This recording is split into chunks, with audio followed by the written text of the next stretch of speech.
Well, right now, your next meeting on Zoom or Teams might look real, but is it? We'll examine how one Georgia Tech grad is exposing deepfakes before they fool you. Also, think that shiny new deck or dream renovation is in safe hands? Wait until you hear what some Georgia homeowners discovered after they signed the check. And call it the brightest night of the year. The story behind the lights, the faith, and the celebration at Georgia's Grand Temple in Lilburn. This is The Take.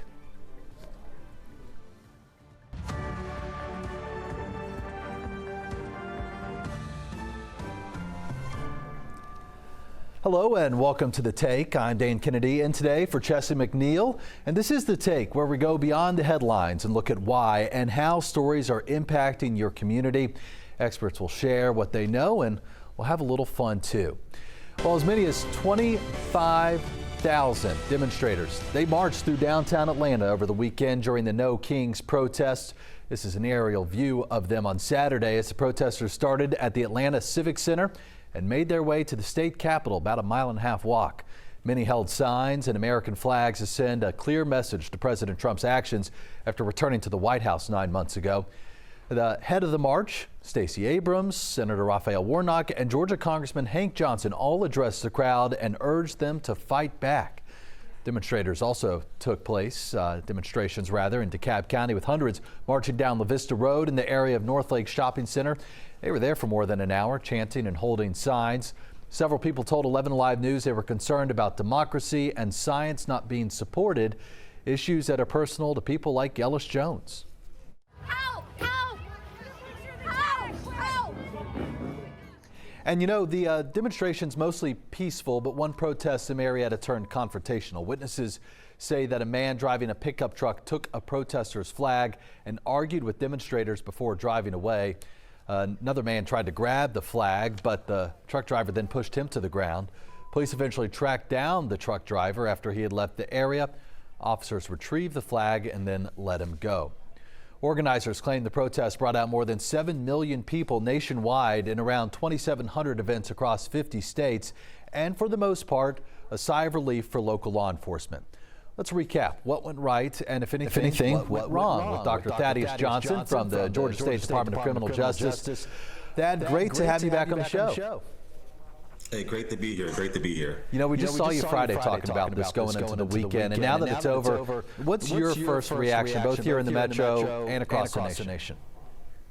Well, a couple of things. On a personal note, a sigh of relief because I expressed optimism that things will be okay. And most of the time, demonstrations they don't turn violent. And when you have great visible leadership, when you have organizers who particularly they emphasize de-escalation on both sides of the badge, when you see them working together and planning, this is what you're going to have. You're going to have a few bad characters. You have counter protesters and those things there. They can kind of turn. But think about the millions of people and the thousands of people that we had. This was a very, very successful event. After having worked in law enforcement, what kind of conversations are going on right now and the days afterwards, talking about how to prepare for the next protest? Yeah, absolutely. And I'm sure that law enforcement, they know that this won't be the last. And they're probably debriefing. They probably debrief with organizers locally to discuss what went right, what could have been better, what were some weakness points. Did they have staging areas for people? Did they make sure they blocked the flow of traffic, where communications delivered clearly to the individuals involved? Also making to see in the aftermath, were there any cleanup that was necessary? How much were the costs? Did things go on budget? Was anybody hurt? And so these are things we may not find in immediate hours after a protest or demonstration, but these are the things that are going through, cycling through now. Any arrest reports, any things like that, to kind of get an understanding and intel on how to make this better. But all in all, a very successful event. And Thad, the latest numbers we got from organizers here on the local level within the last 2 hours, they're saying they think about 25,000 people were out there at Atlanta Civic Center. Just talk to me about what went right when it comes to Atlanta law enforcement being out there, when it comes to dealing with a crowd of that size and what goes into it. 25,000. That's a huge undertaking, and it's important that you manage the crowd and not control it. That's more reactive. They were very proactive. They had mobile arrest units for when anything went awry or things flared up. They were there on scene. They had great communications between the various law enforcement agencies, EMT. They did a good job of clearly delineating where were the lawful areas for people to be, what were the lawful rights, and also they did not escalate. You didn't see tons of officers out there in riot gear and militarized equipment. You saw many in plain clothes. You also saw many that were in their traditional uniforms. And what you saw were law enforcement and communities working together. And really the spirit of it, if I may talk about it, felt like everybody understood the importance of getting it right and what the optics would be. And so also with the rhetoric, they were saying this is anti-American, the possibility for counter-protesters. You mentioned one incident that happened, but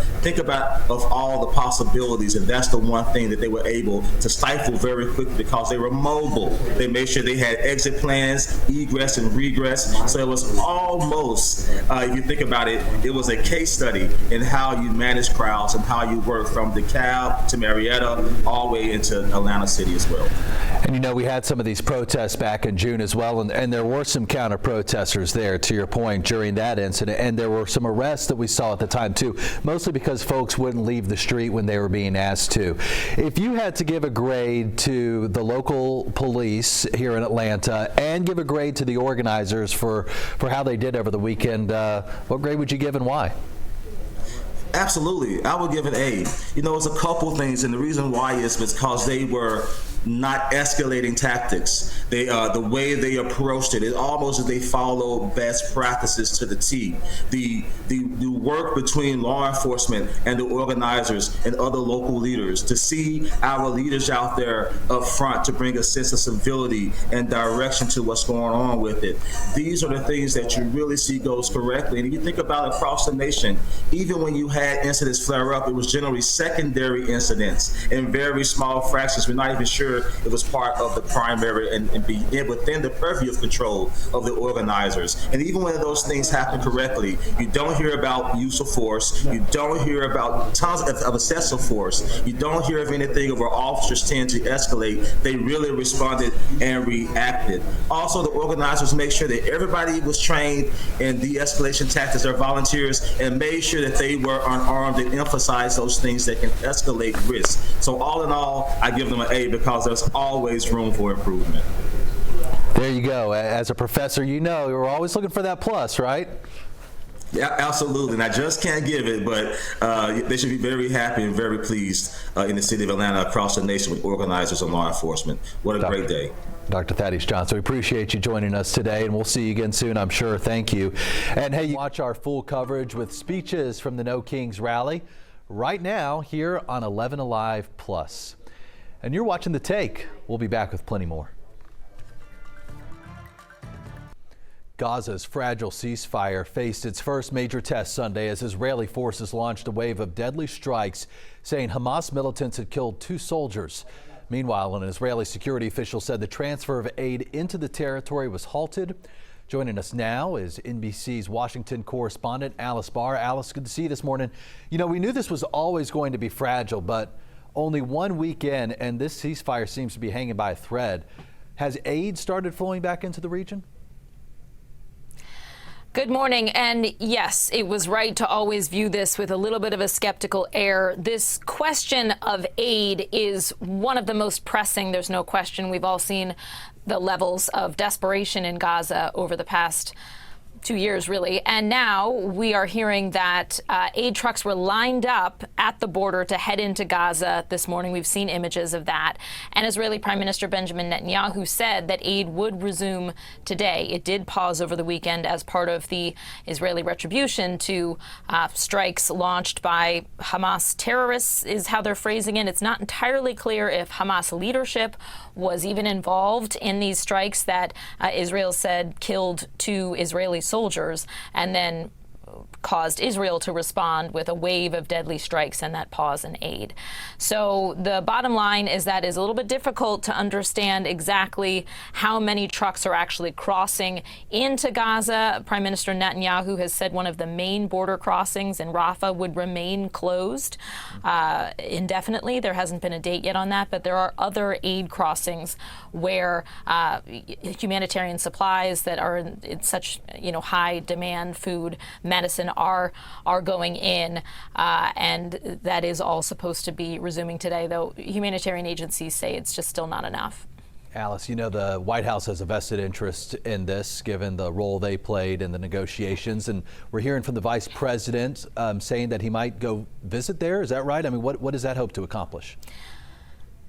Right. So it seemed there'd been some reporting over the weekend that seemed a little bit more declarative, that he was going to go, that it would be as soon as tomorrow, and that he was asked himself about it last night, and he said, we're trying to figure it out, and that he said somebody from the administration is going to be over there in the next few days. It might be me, but we're trying to figure out how to travel there. So my understanding was that he had been sort of deputized to go and be this presence from the administration on the ground that really sent a message to both sides that this thing needs to hang together, and particularly to exert influence on the Netanyahu government to, I think President Trump and members of the administration have said more than once that they wanted to, see this remain under control, and they didn't want to see the Israeli government over-respond to anything. So there were some flare-ups over the weekend, and part of the intent in having J.D. Vance potentially go would be to kind of exert influence over the Israeli government. We also understand that Special Envoy Steve Witkoff and then Jared Kushner, the son-in-law of President Trump, both who were key negotiators, that they're set to head there this week as well. And they have relationships on both sides of the table that they're just trying to hold this thing together. And Mr. Kushner was kind of zeroing in on governing Gaza when I heard from him. What's the importance of that part of the peace process, Alice? Yeah, Kushner and Witkoff, both did an extended interview on CBS 60 Minutes last night, and they spoke about, a lot of the details of how they managed to pull this thing together, a lot of their personal relationships, business relationships, which has raised some questions, have been central to making this happen. And their point was it wouldn't have happened if we didn't have these ties. But yeah, he's looking to the long term because this very initial part seems to have held together, getting the hostages home, having this initial ceasefire. But for that to hold, there has to be, as he said, an alternative in Gaza to Hamas leadership to make sure that whether it's, an international body to make sure that they can keep the peace there. Okay, Alice, we know you'll watch it closely. So many are. We thank you for your reporting. And still to come, plenty more of The Take. When a video call looks real but isn't, the damage can be devastating. We're talking about a new wave of deepfake fraud where criminals use AI to fake entire faces, voices, yes, even meetings. Atlanta-based Pindrop Security and its founder, Georgia Tech grad Dr. Vijay Balasubramanian, is here. He's on the front lines detecting what's fake and protecting what's real. It's great to have you on the show today. Thank you for being here. Thank you so much for having us, Dan.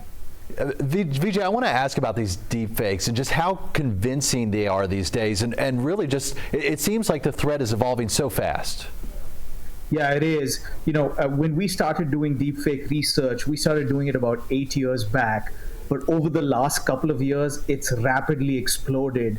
And the two places that we see it is both on voice and video. On voice, when you're calling your bank or your insurance, we're seeing attackers use deepfake to take over your accounts. In fact, over the last year, we've seen a 1,300% increase in the amount of deepfake attacks, where customers would see a deepfake attack a month across their entire user base. Now they're seeing 7 per day. And we're seeing similar things on video as well, where, fraudsters are stealing as much as $25 million by pretending to be the CFO of an organization and getting a finance worker to wire money out. It's only going to get better, too, as Gen A continues to develop and improve. So tell us about your system and how it works. Yeah, so what our system does is it looks for minor mistakes in both the audio and the video that get left behind by these Gen AI systems. So what happens is, even in this conversation, for example, there are 16,000 samples of your voice every single second. And because you're human, you do that very naturally. But these machines, because they're not human and they don't have a physical production, they make these tiny, tiny mistakes. And what we are able to do is catch these mistakes happening both in the moment as well as over time. And that allows us to not only say it's a deep fake, but also tells us which of the 1,000 Gen AI systems was used to create that deep fake. You know, when we look at AI generated pictures, a lot of times I think you can like look at the hands, and that's sometimes a giveaway. But when it comes to the voice, what is it where you say, wait a minute, that's not human? And can human ears pick up on it, or do you need this technology?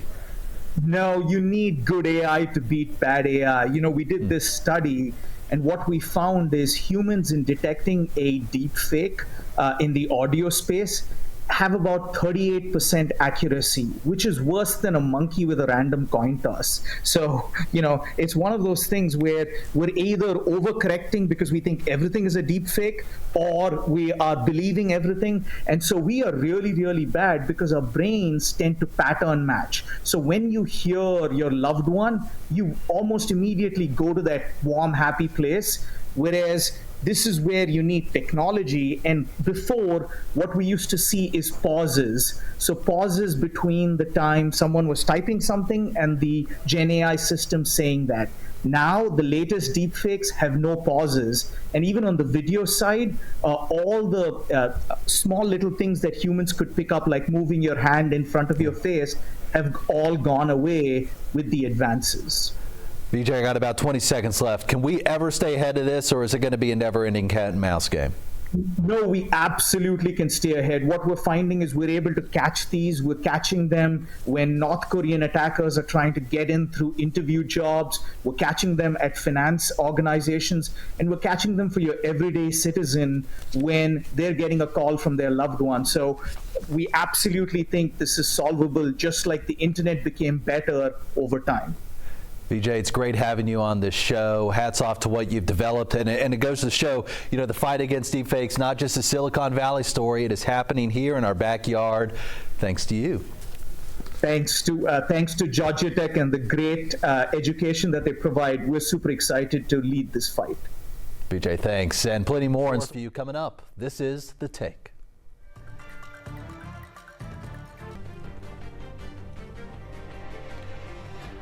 Here's where things stand when it comes to the federal government shutdown on day 20. The Senate back in session today and set to vote on a funding bill to end the shutdown this afternoon. However, there is no indication that measure will pass. This is now the third longest shutdown in modern history. The House remains out of session. Speaker Mike Johnson again designating this week a district work period. The House was last in session a month ago, almost exactly September 19th. And you know, many Americans are losing confidence in their financial future, even as unemployment stays low. That's the underlying message from a new Associated Press poll that came out over the weekend. The poll found nearly half of Americans, 47%, say they are not confident they could find a good job today. That's up sharply from 37% just a year ago. Close to 70% of adults describe the economy as poor, despite strong employment numbers and steady markets. And a majority of people say grocery prices are their major financial strain on their households. Let's go do the numbers this morning, as we do every Monday, with Metro Atlanta financial expert Andrew Poulos. Andrew, great to see you again. Thanks for coming on. Good morning, Dan. You know, Americans feeling pretty pessimistic, clearly, by that poll, even though the economy doing well by most measures. And it kind of makes you wonder, are people's day-to-day experiences just different from those numbers we see? I think so. It seems that there's some sort of disconnect between the numbers and the polls that we're seeing versus how Americans are feeling right now. It just seems that more and more people are feeling like they're living, you know, day to day, paycheck to paycheck, week to week, so to speak, right? Which is a huge concern. We're starting to see more complaint about just groceries prices remaining elevated. fuel prices, energy prices are just taking out a lot out of their paychecks. So there is that disconnect. I mean, there's jobs out there, but you hear people complaining that they really don't feel like they can find a good job, or if they're looking for a job, it may be trying to find a second job just to make ends meet, which is all very concerning. I'm reading a great book right now, 1929 by Andrew Ross Sorkin, that just came out last week, and it talks about that disconnect and how sometimes that noise on Main Street can be louder and happen faster than you see those numbers on Wall Street. When it comes to now, 2025, how much of this anxiety comes from the news headlines and political rhetoric, and how much comes from what families are actually feeling in their wallets every month? I mean, talk about grocery prices, for example.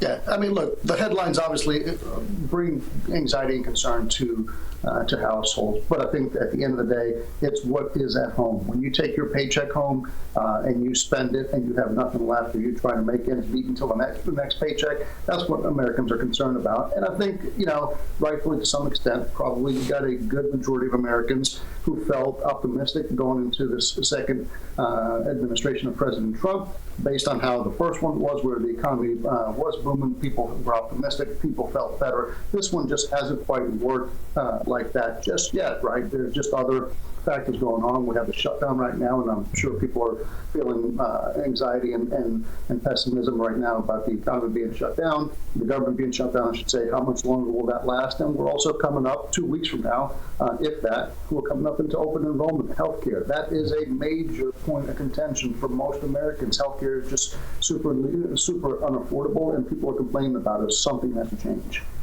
Andrew, when you look at these numbers, job worries, higher bills, lower confidence, what's your message to families here in Metro Atlanta trying to stay optimistic about their finances? Yeah, look, I would say you got to stay optimistic. Being pessimistic and being negative doesn't really solve anything. It just brings more anxiety and more stress to your household. You got to sit down and try to figure out where you can do some cost cutting, even if it's temporary, right? Look at your budget, look at the bills, and see what is disposable. What can you do without, so to speak, right? And so trying to figure out how to make ends meet. And sometimes it's a combination of cutting expenses and increasing your income, which means finding a second job or finding a better job. And as we see, Americans are complaining that those are two hard things to come by right now, and at least that's how they feel. A final question for you this morning. Do you think this erosion in confidence could start affecting the economy itself, like a self-fulfilling prophecy? Yeah, possibly. Look, I mean, if we go into 2026 and something doesn't change, and that something could be many different things. It could be that the economy starts to pick up. Maybe gas prices at the pump start coming down to where it gives a little optimism that things are changing. Maybe we'll get some interest rate cuts where car loans and mortgage loans and things, and credit cards, basically, and other things that are attached to rates start to become less expensive, which leaves more money in people's pocketbook. So if something changes, I think the optimism of the American consumer could quickly change, which could impact all of us positively. But until that happens, I think we're going to continue to see the American people basically complaining and being stressed out about the current economic situation. Andrew Poulos on this Money Monday. We thank you for joining us. You're watching The Take. Be right back.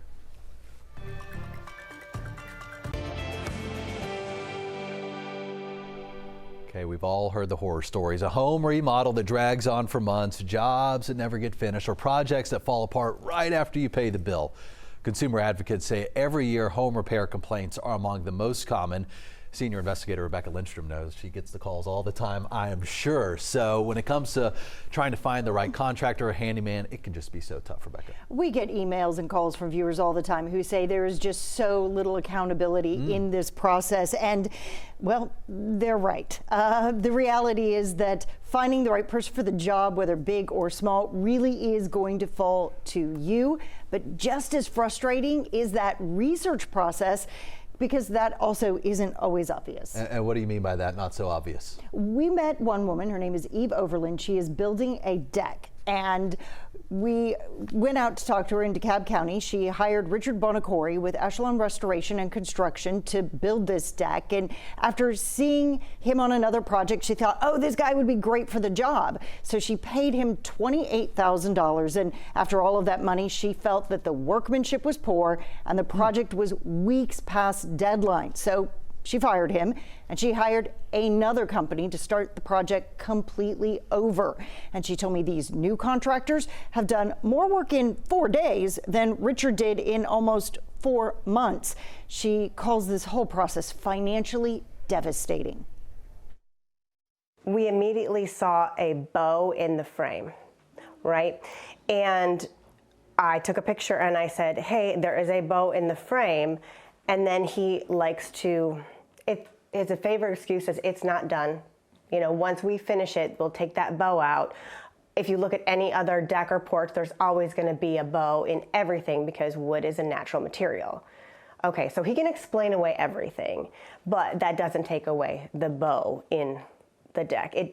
It did kind of subside. He was able to fix it, but that was a red flag. I'm like, And we found several other pretty serious allegations about jobs he has worked on in the past, often involving missing money. We reached out to the contractor to get his take on it all, and he denies that any money went missing, that it was always spent on the project. And he invited me out to see another deck to show the quality of his work. And admittedly, it looked good. He says a lot of clients just don't understand the process, and he denies doing anything wrong. What I would say is there's several sides to, or two sides to every story, at least two. And, you know, I may not feel that what they're saying is what actually how it played out. You know, if I was stealing or if I was taking people's funds intentionally and spending them on myself or going on elaborate vacations, which I've seen in the news quite a few times, where are those vacations? Okay, so several customers upset with the quality work, but then another house that looks good. You saw it for yourself. Right. So what do you do? And this is why people are so frustrated that the state just doesn't have a better way to vet these companies and understand, or these individuals in many cases, to understand what's going on and then maybe see the outcome of those investigations. Several of the homeowners we talked with said they started to vet Bonacori by checking with the Secretary of State's office to see if his company had a business license, and he did. But here's the problem. That listing only shows if the business is registered, not whether it is reputable. And not every job requires a contractor to have the other element, a professional state license. So figuring that out is probably a good first step. So you still got to do some more homework. I mean, what more should you do here? Absolutely. I mean, certainly there are online reviews. This is certainly an indication that if you have a good experience or a bad experience, write that review, because a lot of people could be depending on that to make other decisions as to whether they're going to hire this person for the job. And, you know, the thing is, these situations usually just end up being civil disputes. And so you've got to go file a lawsuit, and you really want to avoid that, because even if you win the judgment, well, you might not ever collect. So one tool I have found that a lot of people don't think about is checking out those lawsuits to see, have they filed one against this business or this individual, and did they win? And you have to go to the courthouse for that, or you can do it online? You can do it online. Isn't that beautiful? Yeah. Okay. But you got to do your homework. You got to do the work. It's important, especially $28,000. That's a lot of money. Deck. All right, thank you. Hey, if you have a tip you want our investigators to look into, call us at 404-873-9111 or email us at investigates@11alive.com. You know, across Georgia, cooperatives play a big role in both community life and the economy. From electric co-ops that keep rural towns running to farm co-ops helping producers reach new, sometimes global markets, these member-owned models highlight a different way of doing business. Joining us now is Doug O'Brien, President and CEO of the National Cooperative Business Association International. Doug, good to be with you. You're going to be talking with us about how these co-ops are shaping Georgia's economy and the national landscape. Thank you for your time. Dan, thanks for having me on. It's an important conversation, and really picking up from the segment before just this last one about how consumers feel about their place in the economy. Cooperatives are this special kind of business that give consumers and other types, producers and workers, more power in the economy, because in a cooperative, it's a business that's owned, controlled, and benefits the people who use the business, and they're used in Georgia. So you mentioned it before, in the rural electric scene, the electric membership cooperatives, there's 41 of these types of businesses that serve over 4.4 million people in Georgia, and not only serve them, but they're owned and controlled by the people who who own those businesses. There's 172 credit unions with $31 billion in assets. Again, these are banks that are owned and controlled by the people who use them. And that means that the profit doesn't flow out of the community. The profit stays with the members. And that business is going to reflect the values and the priorities of that community. So as I take it, one of the big ideas is keeping those profits local, right? And when you talk about these rural Georgia towns where strong agricultural roots reign supreme, every dollar matters. I mean, what's your elevator pitch to folks for why this matters to an everyday Georgian? Well, it's part of the reason why rural communities continue to survive and thrive in rural Georgia and across the country. Now, these are businesses, they're not marginal businesses. We're talking about businesses like Land O'Lakes, like Southern States, like CHS. I mean, these are businesses that are the core to that local rural economy, not only in agriculture and food, but also in that utility and electric and water co-ops as well. Without those co-ops, those families and those communities might not have access to markets. They might not have access to the key services that they need to participate in the economy. And, you know, it's in rural, it's in urban. I mentioned those 172 credit unions. Co-ops are all over in Georgia. They have a real storied history. There's a group called the Federation of Southern Cooperatives that's based in East Point, right there in Atlanta. And that's a group that brings together black farmers and credit unions to make sure that part of the community can own and control and have a say about their economy. Doug, I got about a minute left with you. Any headwinds you face, macroeconomically speaking? I mean, when you think about younger generations, for example, used to fast-moving startups and big digital platforms, how do you keep this model appealing to them? Well, we're finding a lot more interest around co-ops because young people in particular really understand that they want to have more say about their business and their economy. So there's more and more. And we talked about these big sectors where co-ops are prominent, but places like in housing and worker ownership. So you think about there's over 78,000 businesses in Georgia that will change hands in the next 10 years. A lot of those businesses could go to the workers. These are younger people who can control and own, and those businesses will stay in those community and worker co-ops. So co-ops aren't really about the past, they're about the future. And even with headwinds, it's best that you're steering your ship, right? There you go. Doug O'Brien, thank you for the time and for helping us make sense of co-ops. I hope you come back on sometime. Okay, thanks, Dan. It's good to be here. We have plenty more for you coming up. This is The Take. President Trump's latest move on student loans has borrowers doing a double take. CNN's Maribel Aber joins us now from the NASDAQ market site in New York. Maribel, good morning. You know, just when we thought these student loans were off the table, they're back. What's the latest behind this move? Let's break it down, Dan. Good morning. So the Trump administration is reopening a path to student loan forgiveness for millions of people. It will restart 2 income-driven repayment programs that it blocked earlier this year. And it's part of an agreement between the Department of Education and the American Federation of Teachers. The AFT sued the administration in March, accusing it of preventing eligible borrowers from accessing the plans. The programs cancel remaining debt after 20 or 25 years, and an estimated 2.5 million people are enrolled. Now, the administration also clarified that borrowers who become eligible for loan forgiveness this year won't owe federal taxes on that relief, Dan. All right, we tackled college students. Let's talk high schoolers. Instagram rolling out new AI tools for teens, and you're saying parents may want to keep a close eye on this one, right? Okay, Dan, Instagram is giving parents control over how their kids interact with AI characters online. So this is part of a broader set of new safety features unveiled last week. Parents can either turn off teens' access to AI chats or block specific characters. The app will also show parents what topics their kids have been discussing. The changes come after a collective push by parents and lawmakers for social media companies to better protect children. Concerns over interactive AI technology includes adults too. You know, several reports this year show some users have endured emotional distress or isolated themselves from family after developing close relationships with chatbots like Grok or ChatGPT. You know, Dan, the idea of an AI character catfishing anyone, much more a teen online, is really scary, and it underscores how, you know, human connection is so important. Yeah, I got a 3-year-old and a 1-year-old. I can't even imagine what it's going to be like a dozen years from now when I have to worry about it. Yeah, and you know, let's talk about these new iPhones, okay? Because you gotta scroll through Instagram somehow, and a lot of people buying these new phones up, right? Are the early sales living up to the hype?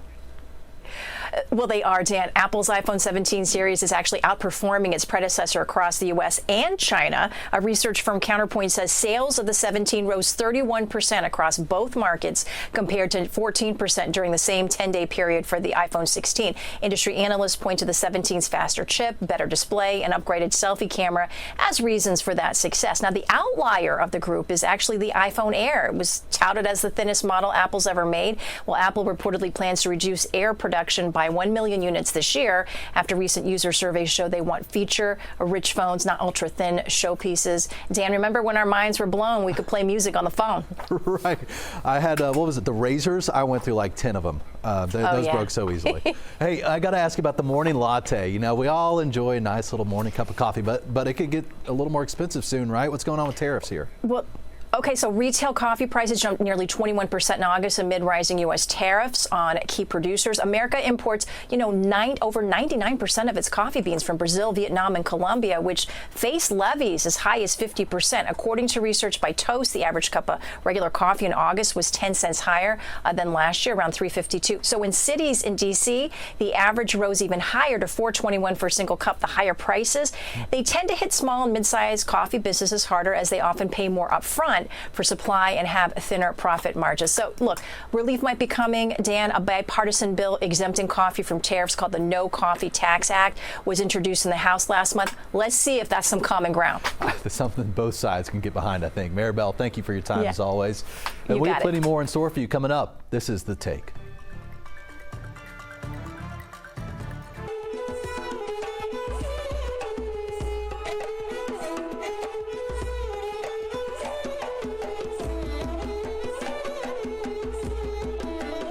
Today marks one of the brightest days on the Hindu calendar. Diwali, the festival of lights, a time to celebrate renewal, family, and the victory of good over evil. And here in Metro Atlanta, thousands will gather at the Mandir in Lilburn, one of the largest Hindu temples in North America.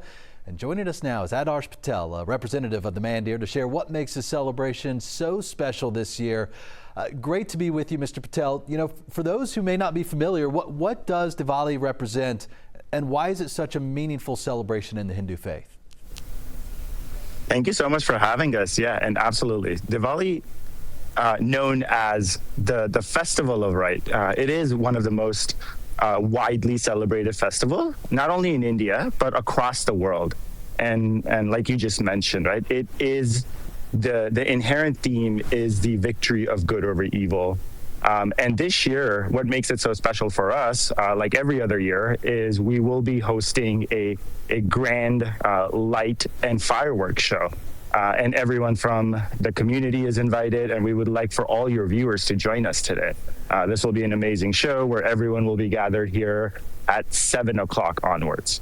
7 o'clock, great. The festival called the Festival of Lights. What's the deeper message behind those lights, especially for folks celebrating here in Georgia?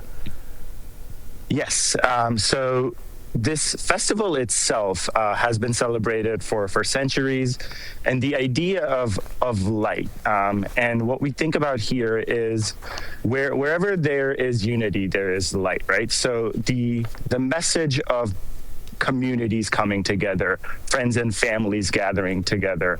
A lot of us engage in celebration through cleaning our house, decorating our houses with lights and diyas. So this alone, the light symbolizes everyone coming together, celebrating, having a good time. And for us this year, the key message that we are celebrating is the message of unity. So wherever there is unity, there is light. Coming at an important time to hear that message. Adarsh, incredible shot, by the way, there behind you. When you stand outside and you see the Mandir all lit up for Diwali, what's that moment like for you personally? It's an amazing moment. I've grown up in Atlanta. This Mandir has been around since 2007. And at that time, I was 12.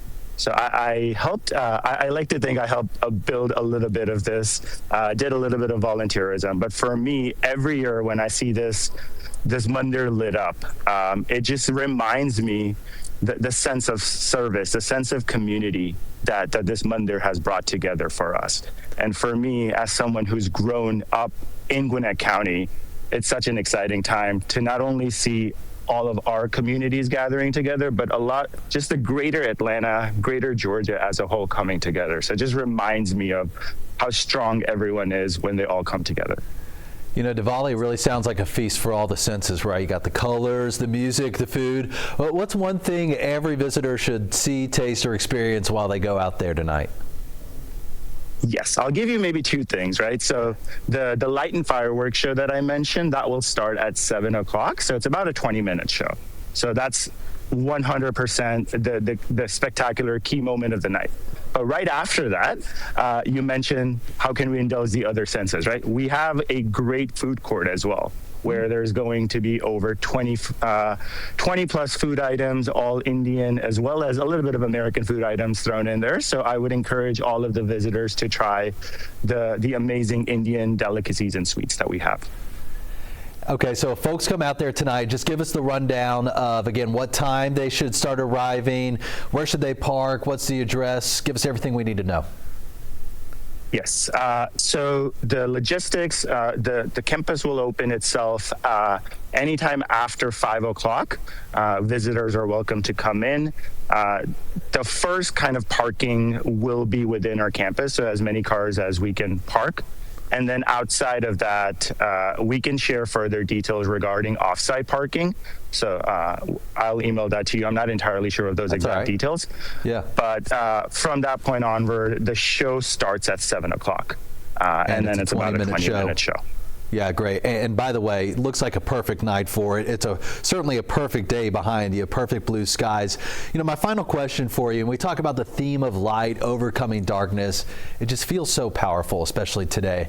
How do you see that playing out in the work the mandir does all year long? Yeah, no, great question again as well. This key message of light, unity, and service, right? This is what our mandir is all about, our community is all about. So throughout the year, outside of Diwali, we do a lot of other festivals as well. So anyone can partake in those. We have weekly assemblies where the members of the community get together and interact. So this is on Sunday. And then once a year, we do a walkathon event as well, where we partner with a local charity and go together and celebrate the sense of community there. And then just throughout, on any given months, we would do blood drive events, there's medical fairs, etc. So there's a lot of events throughout the year where everyone can get involved. But the whole mandir itself was built with volunteers. Service is the key theme, so anything that we can do, we're looking for those opportunities. Adarsh Patel, thank you for your time on a busy day. Have fun tonight. And stick around, my final take coming up in just 2 minutes.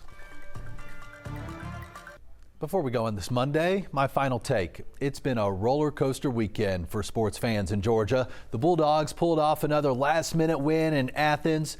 Georgia Tech got it done on the road. The Yellow Jackets starting 7-0 for the first time in 60 years. Morehouse just won 3 straight games. And for a moment, it felt like the whole state was winning. Then the Falcons last night reminded us how fragile that feeling can be. Atlanta United making a coaching change after a disappointing season 2. All of that in one weekend. But that's what makes being a fan in Georgia so fun and sometimes so frustrating. And the best part, sports here still bring people together. I mean, where else can you be cheering, shouting, and sharing the same highs and lows as your neighbors? No politics, just passion. And win or lose, that's something worth celebrating. Great to be with you here on The Take. I'm Dan Kennedy. Chesley's back with you tomorrow. Have a great day, everybody.